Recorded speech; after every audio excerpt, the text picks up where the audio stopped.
لبيك اللهم لبيك لبيك لا شريك لك لبيك إن الحمد والنعمة لك والملك لا شريك لك।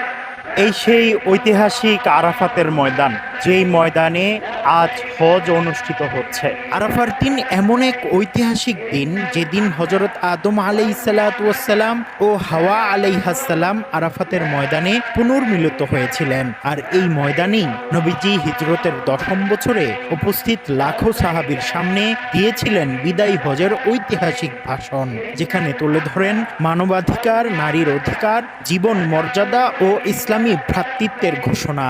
إن الحمد والنعمة لك والملك لا شريك لك।